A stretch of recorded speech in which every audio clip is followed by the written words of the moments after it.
Thank you, Bento.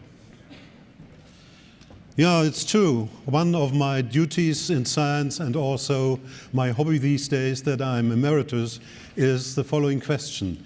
How can we model the human auditory system from the engineering point of view so that we can apply that? And when I call my talk Reading the World with Two Ears, it does not mean listen to the world with two ears, but also read it, interpret it. I already had the opportunity to talk to this distinguished audience in Vilnius 5 years ago. And at that time, who was there in Vilnius? Happened to be there. Oh, a few, anyhow. I sent you home with the following take-home message. We have talked, in Vilnius, about the auditory system alone, and this system will tell you where and how is the sound. But on top of it, we have the brain. And the brain does not only look at the form, but also at the function. And for that, we need much more. Recently, one of my students said, it were so nice if the clean auditory system were not connected to the dirty brain. But it is. So we have to deal with this question, and it makes things not easier. So my motto for today now is, when we look at listening persons and persons who try to understand the world, then we have to keep in mind that people do not react on what they hear, but on what that they hear means to them. So we have to think about the meaning. People think in objects and what the objects mean to them. They don't think in signals. So we have to take, and this is what I will do today, because in the last 5 years, a lot of things have happened in the projects which I was part of. But there was basically two things. The first one is called ABBA. It's an intellectual grouping, we say. It's kind of an interest group of people who are interested in applying binaural models to technical applications. And this is an open group you can join if you want, and they meet once a year and exchange ideas. And from this group evolved a consortium which applied for money from Brussels, and we got money for a 3 years project, and the name of the project was 2 Ears. So part of the work which I report is also part of my project partners. So the overview of the talk, we have to expand the engineering models that we know so far, because we want to include some kind of cognitive functions. And I will talk about that. And first about the architecture, and then about auditory feedback from within the model, because in the auditory system, especially when it's connected to the brain, we have a lot of feedback that has to be considered. And then we had, in our 2 Ears project, we had 2 proof of concept scenarios, toy scenarios, we said, and I will talk about them. One is assessment of sound qualities, and the other one is modeling a search and rescue scenario with a moving robot that can read the world, so to say. But first of all, I would like to recap the system as it was in Vilnius. You see here, I don't think that this will help much, so I will do it by, let me just try with the, oh, I can't even switch it on. Oh, I can. Oh, it's no, it does. I'll do it in words. Okay, normally, of course, such a model must start with the ears, which catch the signals from the environment, and in this case, it's a external dummy head, so to say, a head with 2 microphones to it. And then we go to two models which mimic the middle ear, which are basically just kind of sloppy band filters. And then we go to the cochlear module, the inner ear modules. They do a number of things. They decompose the complete spectrum into bands. They do some kind of compression. And they also are, we could say they are the A to D converters of our ear, because the output signals are spikes, nervous spikes, rather than continuous signals. And these now go into different stages in the midbrain, and when you compare with the human being, where the interoral differences between the 2 signals are evaluated.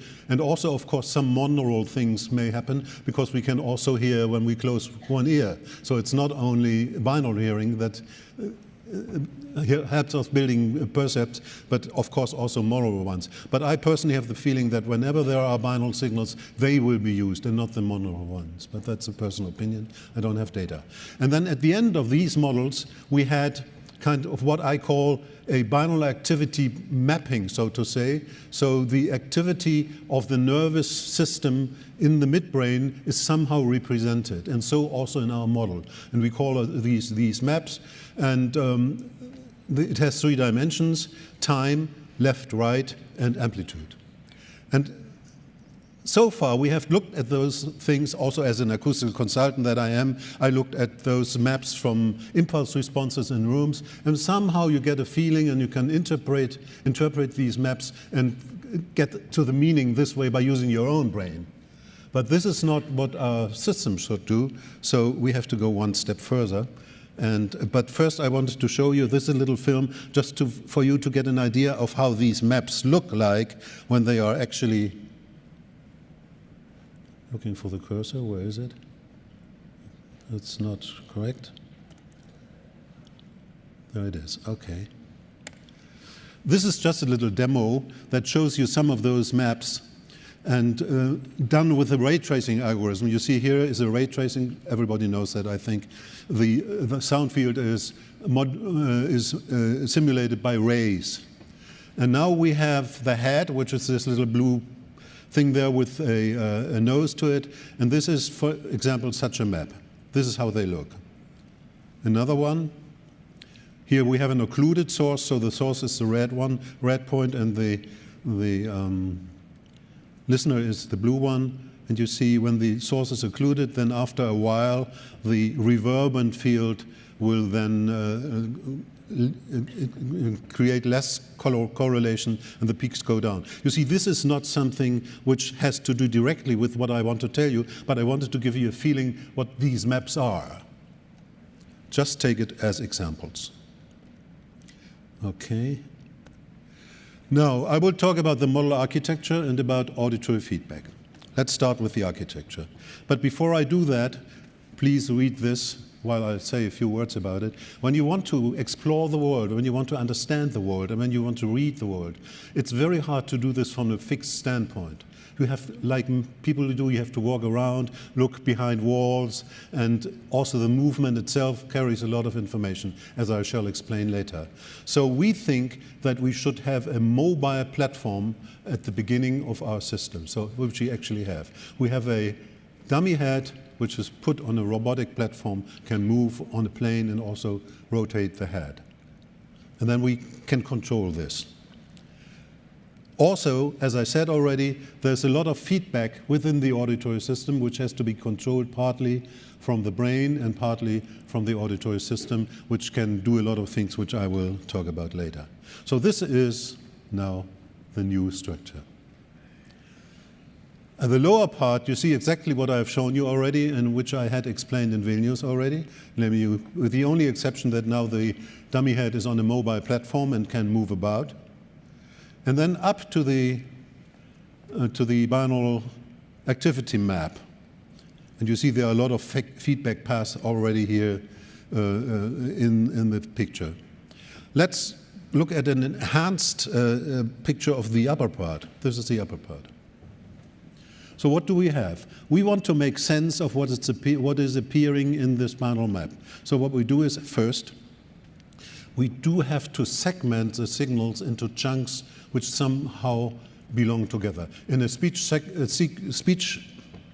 recognizer, it could be phonemes, could be vocals, could be consonants. Here we have things like interval time difference, pitch, loudness, and all these things have to be done. It's, in a way, it's still psychoacoustics, but since we put a label on the chunks, we do already a step from signal processing to symbol processing, because each chunk is then labeled by a symbol.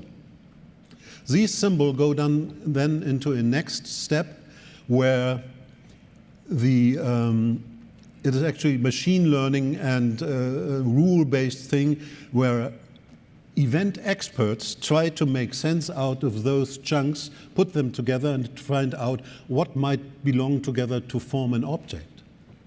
And what comes out of this is labeled what we call proto-events, because it could be events, but it's not yet sure.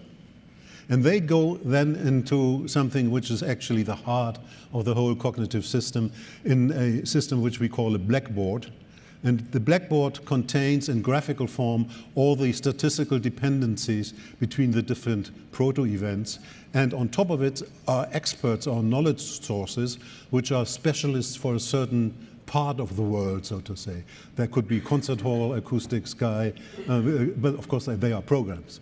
Knowledge sources and other things, people source with experts, which is an expert in sound localization, for example, and they are controlled by a chairman, like a real committee of experts, which is here called the scheduler.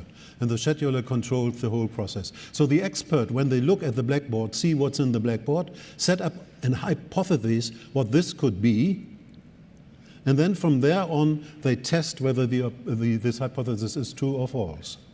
It is something which has been used in other fields already. This blackboard architecture here is another plot of it. You see you have the different experts, and we have the blackboard, which gets information from the lower stages, but also from the experts. And it's then by control, by this control process, it's controlled so that at a certain point the expert can look, is that what you think or is it not? Make another guess. The graphical models which are in the blackboard are Bayesian relationships, but I don't want to go into this.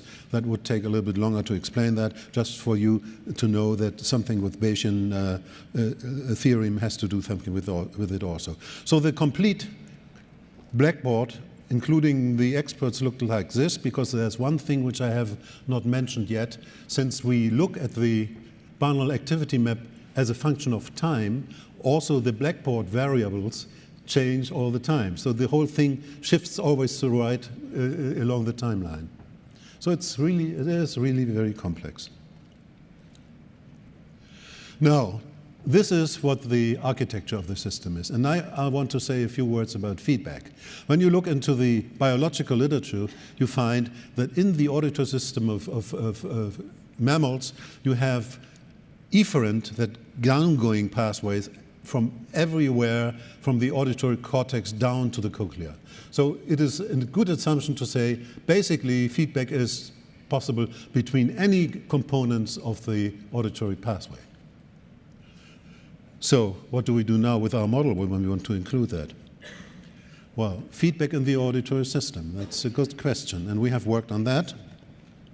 That means a change of paradigm, because you don't have only bottom-up information anymore, but you have also top-down information. And they have to work together in couples, so to say. For instance, cooperation between bottom-up and top-down, information pathways, higher operational nodes verify their working hypotheses by tuning lowers. For instance, if a higher stage says, I need a sharper picture, can't you change the bandwidth of the ear filters? Then it can be controlled in this way. We make one distinction, the distinction between reflexive feedback and reflective feedback. Reflexive means like a reflex, it's something that already works in the auditory system. But when you have to think, when you need cognitive functions, then just to differentiate between the two, we talk about reflective feedback, because you have to reflect on what does this mean.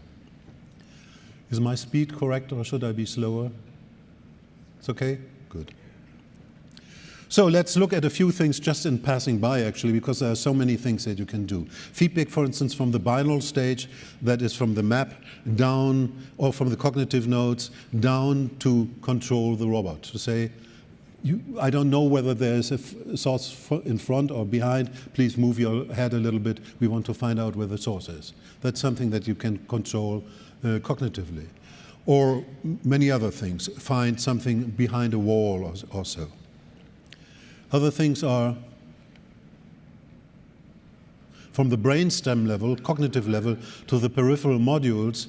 You can set time constants and bandwidth of the auditory filters controlled either from the cognitive part or also directly in a reflexive mode from the the upper parts of the auditory system, and so on and so on. And it's a lot of things. And you can have all the slides. Everything is, I'll tell you later how you get it. It doesn't make sense to go too much into details, otherwise I miss the important point. But this is an important point.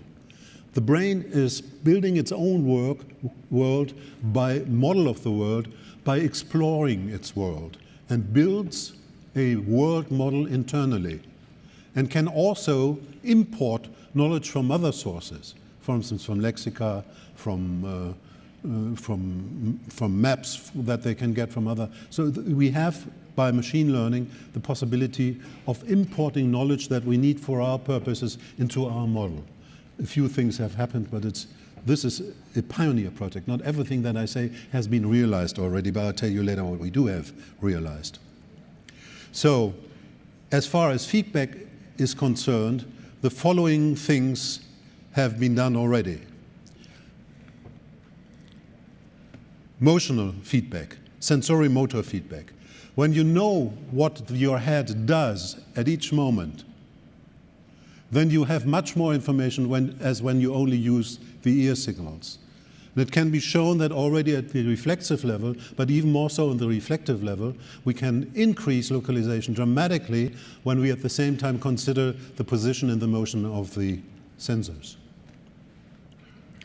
This is something which goes through all parts of our feedback efforts. Namely, when you look at the pattern of spikes in the cochlea and then illustrated in the way of this, it's shown here as a running frequency analysis, so to say, then you can learn certain patterns which increase recognition. For instance, you can discriminate women from men, you can detect car noises and things like that by feedback. When the brain says, what is this? Please look at that and use the template that you probably have to find out in a better way what that is. Another thing is that when you have a situation with more than one sound source, then the system has learned what is the best position for your head in this situation so that you can discriminate as many sources as possible. This was a machine learn project which we have done. When I say we have done, then I mean the consortium. This is not what I have done. And now let's come back to the ray tracing. It was used as a tool for the following purpose: the precedence effect. You know what the precedence effect is. In this room, when I talk, there are a lot of reflections from the walls, but you exactly hear me at the point where I'm standing, because the reflections are not used for localization. They are suppressed for localization. This is a precedence effect. And the precedence effect, we have looked at it again with these modeling, but we also use real signals. The problem has been solved in 2 years. Namely, we have now a model which can, even with continuous signals, find the sound source by detecting the first wavefront. And there's one more thing, and that's partly cognitive. If at the same time the person or the system sees a picture of the situation and has a vague idea of what kind of a room that is, then it can better suppress the reflections because it can concentrate on the position of the sound source, and there are a lot of correlation processes involved. And if you know already from where to where you have to correlate, it's much faster and much more precise. So I can proudly say, Jonas Brasch did it in America, that the precedence effect simulation has been solved. Another thing is attention control. When you're in a room where many people are talking at the same time, then you don't pay attention to all of them and move your head around. You somehow have an idea what's important and what's not. And we started here with the hypothesis: what is incongruent in a scene, what doesn't fit to a scene because it's new or it has changed or it is somehow strange, that carries more information than the rest. And you can see it here. Here is a car, down the lowest car one thing here. There's a car standing on the street and the motor is on, and after a while the dummy head says, I know it's a car, forget about it. It's not the basic point item of my attention.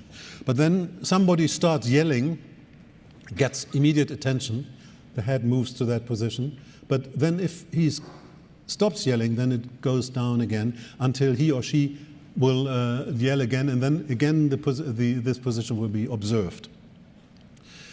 And then it fades out after a while if he or she doesn't yell again. But now we have something here, is a fire, and you hear the knacking of the fire. Knacking, do you say that in English? No, fire? What does a fire do? Well, anyhow, the fire sound. And then tension goes up, of course. And it stays as long as the fire. That does not fade down, because that's an important sound due to its temporal structure.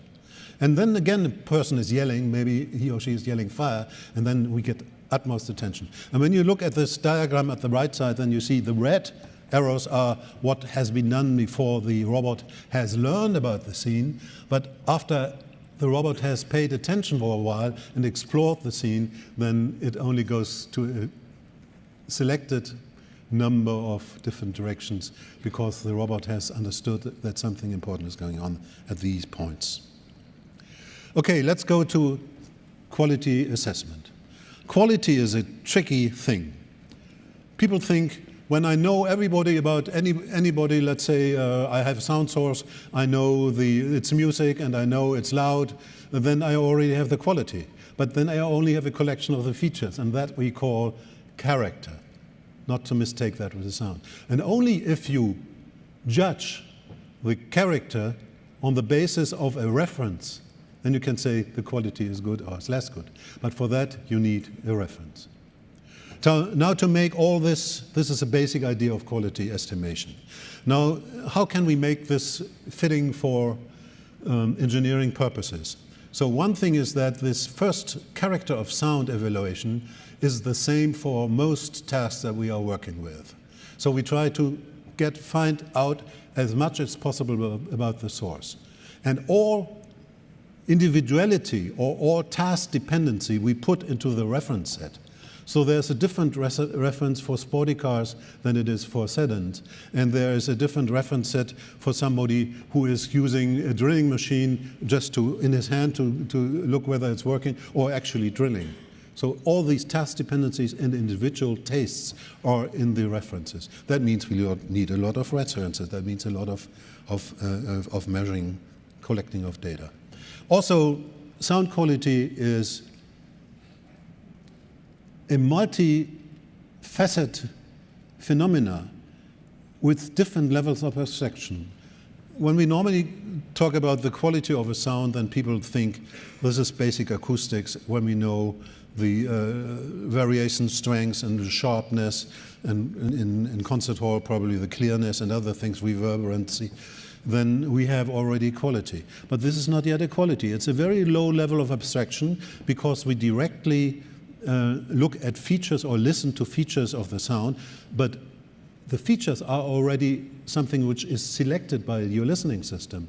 The object itself has a loudness, but is not a loudness. Loudness is not an object, but it's a feature of an object. So it's also already at this point some abstraction. Then the next step is the objects have been built and they are somehow form a scene. A tone meister will work at this level, so to say, and try to arrange things in a good way. Then we have the quality of perception, which has already a higher abstraction because the objects have been built already. And then comes acoustic quality. What many people call the real world is the physical acoustics, but the physical acoustic is also only a model, a brainchild with a high level of abstraction. Objectivity is an abstraction from the real thing.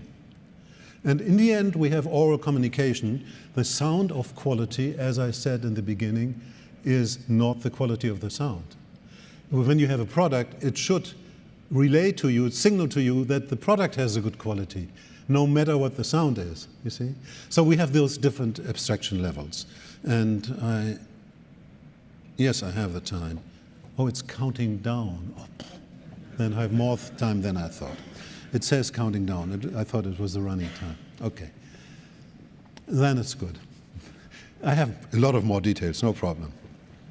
And I'm sure that they will interest you. Let's look at the auditive quality. That's the quality which has the lowest abstraction. And what you need for each of those quality levels, you need different measuring instruments. Here, we know them very well because these are the instruments of basic psychoacoustics. So we have indirect scaling like thresholds, difference, Lyman's, points of subjective equality, and direct scaling like category scaling, ratio scaling. This is what you learn at the university. These are the tools which you these days even have on your computer, with, which we use all the time. And industry, to a certain extent, the industry which sells you instruments for sound quality work on this level. So they are not yet much higher than that. They try to combine different measures and then make a compound one figure measure or something like that. But basically they are at a quite low level. I mean, on average, I don't know every product, but they are on a quite low level. And the next level is already much more interesting. As I told you, we are now at the level where a tonmeister will work. The tonmeister does not actually produce contents, but try to put contents in the right scene. So he has to know all about the auditory scene quality and identification and localization of auditory events and a mixture, for instance, and scenic arrangement, tonal balance, oral transparency, and also the quality of the acoustics. In America, acoustics does not only mean vibration and waves, it's also now standardized that the acoustics can also be what you hear when you go into a concert hall as the contribution of a concert hall. That's also acoustics now. So this kind of acoustics, the quality of the acoustics, belongs at this oral scene quality level. And now you need completely different measuring instruments, semantic differentials, multidimensional scaling, and things like that. Or scaling of preference, suitability, appropriateness, benchmark against target sounds. For instance, when you want to have the quality of a loudspeaker as a compound quality, then you are at the oral scene quality level, and you can have a benchmark loudspeaker and use this as a reference. This is already at this level that I'm just talking about. And then we come to the next one. Okay. Not much to say about this because that's what we all do, the physical instruments we have. But be aware that physics is an abstraction from reality, is a brainchild. And it's not always that what you measure is what you hear, as you know. Especially individual variations are, as a rule, not included unless you are a ear doctor, which use the audiogram as an objective measure, but still has to interpret this in terms of the hearing system of the patient. This is a trap, you see. When, for instance, when you measure the reverberation time, it's not well, first of all, it's not the most important thing for the concert hall quality, as consultants know very well. Also, it's not so well correlated with reverberance, which is the psychoacoustic term, you see. So it is good to have it, especially when you want to bring reverberance down, then you can measure the difference of reverberation time, and you see, okay, it's less and should also sound less reverberant, which is not always the case. But as a direct measure, it's not, for what we hear, it's not the best choice. And even more so, when we come to the communication quality, that means when we think of the auditory events as sign carriers, then it's not so much important anymore whether they sound well, but it's important whether they are able to transmit to you the meaning which they should transmit. And this again means that we need completely different measuring instruments, cognitive psychological tests, hopefully in actual use cases, for instance, audience in a concert and not in a studio or with headphones only, questionnaires, dialogue comprehension tests, usability tests. And you see, this basically, all this was planned that we include it into the model. And we made some restrictions. It's so to say the specs of our model. We want to have internal reference only rather than explicit referential signals or referential perceptual features. Then once a scene is identified, then the system should adjust to this specific scene. And attention processes should be used whenever possible. And of course, active exploration, so we wanted the sensors actually to move appropriately for a certain task. So we had a 3 years project.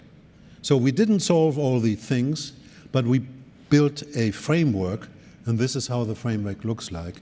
Basically, you see the same things that I have explained to you already. The red box down there is the robot, and then it goes up the binaural model, and then you come up to the blackboard, which are the 4 lines. By the way, by machine learning, it turned out that the blackboard representation also needs at least 4 layers, which are correlated to the degree of abstraction. So the psychological theory behind quality was also found by the machine learning people when they built the blackboard. The upper part of the brain of the system, as I have explained already, and here we work with symbols and not with signals. And this for engineers is a basic problem, because our engineers in electrical engineering are good in signal processing. They are good in C++ and MATLAB programming, but they are not good in symbol processing, so you need different experts for that. For instance, linguists we had employed. They have learned this to do this also in the computer linguists. That's a problem when you start with such a problem. It cannot be done by electrical engineers only unless they have a very broad understanding of things, which sometimes they don't have.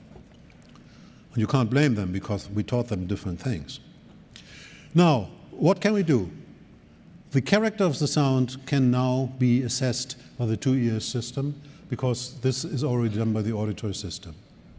The references have to still be assessed by experts, by people, and now we end up that we need more data. So big data is the theme for the future. Like a human being, when you want to have an expert for quality judgment, a human being, then you also have to teach, to train him or her to know all about this new field. Same with this framework. If you have a specific task, then you have to train the system. I have one more interesting point, and I have lots of time, which is good. Namely, modeling a search and rescue scenario. Well, that's, if you build a very complex agent, I can say agent, this robot and all this on top of it is actually an agent. And if you tell this agent, please explore a scene for me, how can you know what the robot has thought? And how did this machine come to the conclusions? And one way of doing it is that give it a task and say, once you have understood something, do something. And the way you do it is our way of finding out what you have understood. And so we had proposed to the European Union this toy scenario, SNR, namely a search and rescue scenario. And one specific one was the toy scenario, and this we have done, and I will show you what it is. So we had an apartment, which was also the apartment where we did our robot investigations. It's in Toulon, the apartment at one of our partner labs. And you see there are 4 rooms and some walls outside. And we have now the scenario that people are in there when there's a green cage around a person. That means he or she speaks or just emits any noise at this moment. This is the robot you see down there, and there are other people in the lab.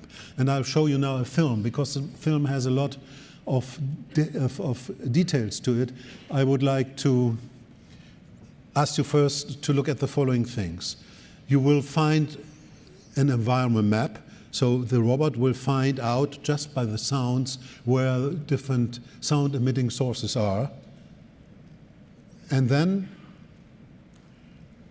builds itself an internal map of the scene. You can see this exactly. There are green points which show up, and you see when the robot will walk around a while, and then it knows where persons are. And then a fire breaks out, and now the robot will individually, step by step, calculate a hazard score for each of the people in the lab. And then by a pre-described plan will rescue the different people. Rescue does not mean that you'll see that the robot brings the people out of the room. They just vanish at the moment that the robot says, okay, I got you. And then they are gone. They are not carried out. But you have to be careful, because on the right side you see also what the robot also has vision, so you can see what the robot sees at any moment. And you can see on the right side how the calculation actually takes place step by step. It's really running in real time on the computer. The film, of course, not. But when I had brought the computer, you could see it's not a fake. It's actually running. And also you see, of course, how the map develops. And now see the film. One moment, I must click on it first. See, this is a map up there to the right. And you see the robot enters, and what the robot sees you can see on the lower panel. And he now tries to find out, tries to find out where people are. And it can only do this in this experiment by sound emitted. It could actually look also, but we don't use this here because we wanted to show. Whenever there's a screen cage, then it means at this moment the object will emit a sound. Now the robot knows, as you see from the map up there, where the different participants are, and goes to a resting position. And now the fire breaks out. Oh, the robot has recognized there's something, has localized the fire. And now the first thing to do is to start an alarm, which it now has done. And now comes the plan. And when you look at the right panel, you see that at any moment a hazard score is calculated for each of the participants. And the robot will go to that person which is in highest danger, which is probably, I don't know by heart, but I would guess it's the person close to the fire. He'll go there first, which he does. So you see, this is just a tool. This is all simulated. It's a tool to show what happens in the robot brain.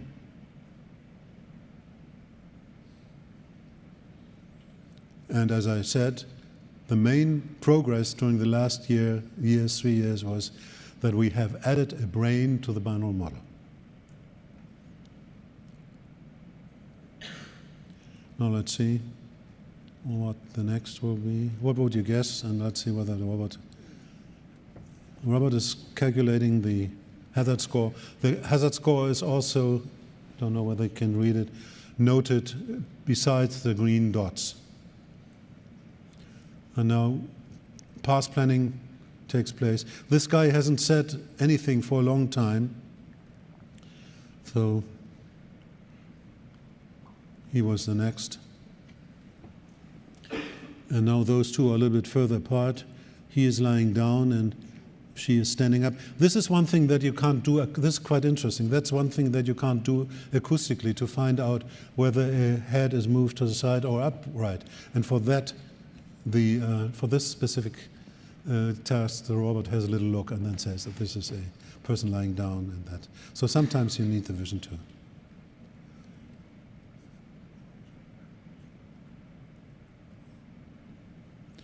Oh, now he has said, no, look, there was still somebody there in the edge of the room with the fire.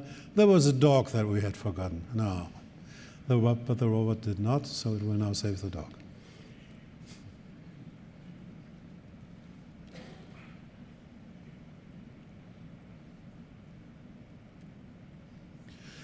Well, this is an example, of course, and it's not very, you say, it's not so spectacular in a scientific way, but it's kind of a tool to look into the robot's brain, and we need those tools. Another thing would be if the robot had a speech center and could also phrase what it thinks in terms of natural speech, then that could be done also, but we haven't done that yet.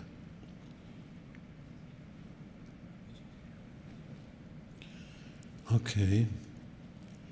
Well, this was my talk, and I want to say the following.